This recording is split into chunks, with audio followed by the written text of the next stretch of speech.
Famous. अगर मैं बात करूं सारी पर्सनैलिटी के अंदर जो सबसे ज्यादा क्वेश्चन पूछा जाता है वो इनसे पूछा गया है, कन्नम मल्लेश्वरी जी से। तो कन्नम मल्लेश्वरी कौन थी? एक वेट लिफ्टर है जो आपकी आंध्र प्रदेश की रहने वाली है। ध्यान से सुनना, कौन है? वेट लिफ्टर है, यानी जो वेट को उठाती है, जैसे इनकी यहां पर फोटो है, और ये आपके आंध्र प्रदेश की रहने वाली है। ये 130 केजी तक का भी आपका भार उठा लेती है, और भारत के बाद इन्होंने 29 गोल्ड मेडल जीते हैं, सॉरी 29 मेडल इन्होंने जीते हैं। ये सामने आपकी स्क्रीन पर जितने पॉइंट है इनको एग्जामिनर बार बार घुमा के देता है, इनको अच्छे तरीके से आप लोग रट लेना, ठीक है। चलिए बढ़ते हैं आपके फिर अगले पॉइंट की ओर। अगला देखिए आ गया लेफ्टिनेंट कमांडर वहीदा प्रिज्म। इनके बारे में देखते हैं। हालांकि सीटेट के एग्जाम में पता नहीं आज तक इनसे संबंधित क्वेश्चन क्यों नहीं पूछा, ठीक है, लेकिन आपको इनके बारे में पता होना चाहिए। तो इनके बारे में पढ़ते हैं। ये भारतीय नौसेना में डॉक्टर है और नौसेना के समुद्री जहाज पर काम करने वाली गिनी चुनी महिलाओं में से एक है। ये पहली महिला है जिन्होंने एक पूरी परेड की कमान इन्होंने संभाली थी, ठीक है। बताओ कब संभाली थी जो कमान संभाली थी परेड की, और किसी भी सेना में ये बहुत बड़ी बात मानी जाती है। इनका गांव जो हुआ था वो थन्ना मंडी में हुआ था, जो आपका जम्मू के अंदर आपका राजौरी जिले में आपका पड़ता है, ठीक। तो इनसे संबंधित जानकारी मैंने आपको बता दी। आगे बढ़ते चमकता सितारा, बड़ा महत्वपूर्ण पॉइंट, जैसे कन्नम मल्लेश्वरी जी का बड़ा महत्वपूर्ण चैप्टर है, आपका चमकता सितारा वाला ये भी आपका बड़ा महत्वपूर्ण पॉइंट है, ठीक है। तो ये आपका एक चैप्टर दिया हुआ है, आई थिंक चैप्टर नंबर 20 है, उसके अंदर दिया हुआ है जंगल किसके नाम से वो चैप्टर है, जिसके अंदर आपका सूर्यमणि का जिक्र दिया हुआ है। अब यहां से आपको चीजें पढ़नी है, यहां से आपका कुड़ुक देखने को मिलेगा, जो कुड़ुक भाषा होती है, तो ये सब चीज आपको देखने को मिलेगी, ठीक है। अब देखिए, अब यहां पर दिया हुआ है आपका कि सूर्यमणि एक चमकता सितारा है। सूर्यमणि कौन है? एक चमकता सितारा है। चमकते सितारे उन साधारण लड़कियों की असाधारण कहानी है जिन्होंने स्कूल जाकर अपनी जिंदगी बदल दी थी। तो जहां पर ये रहती थी वहां पर स्कूल का तो दूर दूर तक नामो निशान नहीं था, ठीक है। और खासकर लड़कियों की बात करें तो बस फिर तो भाई क्या ही कहने। बट इन्होंने स्कूल जाकर क्या काम करा था, ये धारणा को बिल्कुल तोड़ा था, और स्कूल जाकर इन्होंने अपनी जिंदगी को बदला था।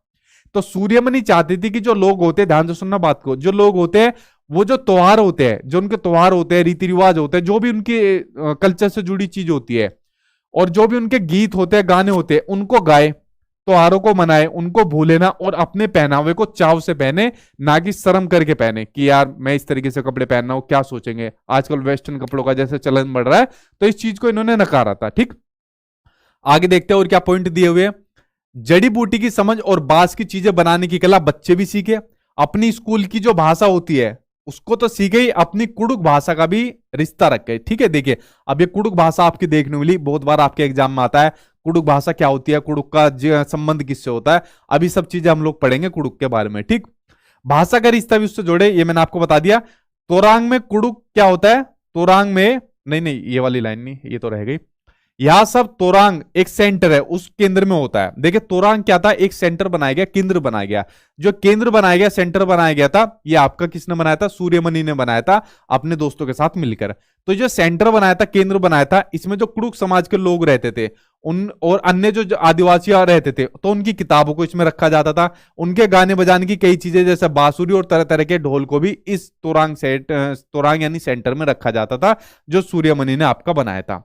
आगे देखते हैं। सूर्यमणि 21 साल की थी जब उन्होंने वासुई दीदी और कई लोगों की मदद से तोरांग सेंटर को खोला था। उसने इस जगह का नाम रखा था तोरांग, और कुड़ुक भाषा में तोरांग का मतलब होता है जंगल। आपके सीटेट में आया हुआ कि कुड़ुक भाषा में तोरांग का मतलब क्या होता है? जंगल होता है। वैसे ही सेंटर है।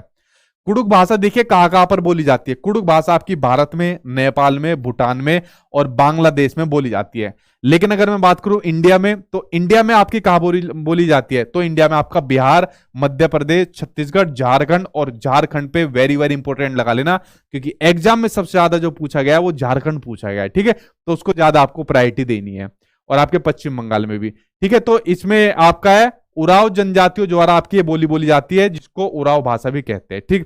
तो जो सूर्यमणि से संबंधित पॉइंट थे वो सभी मैंने आपको बता दिए, आई होप आपके समझ में आ गए होंगे।